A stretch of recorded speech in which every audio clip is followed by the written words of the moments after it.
So ayun guys, major upgrade tayo ngayon dito kay EX5 EMI natin. Dito ako kay Carport, magpapalit tayo ng rims. So 19 pa rin yung ipapalit natin syempre. Ayan yung napili kong rims guys. Ayan. BLF.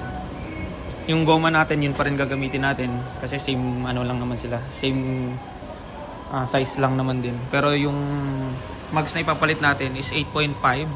So magpapantay fender na siya. Ayan. Tignan natin mamaya yung kalalabasan ng itsura niya pag na-install na natin.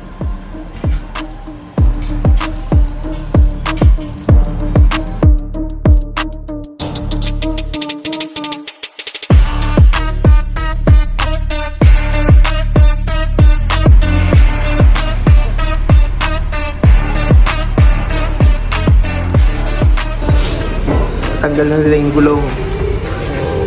Hinahangin na nila dun sa kabilang side. Kanila rin yun yung Empire Automotive. Yan. May kasabay tayo ngayon dito, Tesla. Papalit din siya ng mags.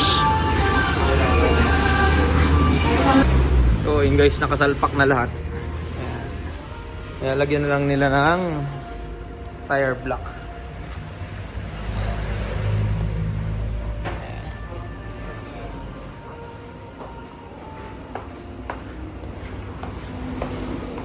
So pag sa 8.5 halos ano na siya, pantay fender na siya. Ayan. So mas maganda yung tindig niya ngayon kumpara dun sa stock. Ayan. Ibigyan natin montage yan mamaya. So yan guys, thank you for watching. Ito nga lang sa ano to, sa Carport nga pala to sa West Avenue. Yan, message lang yung page nila.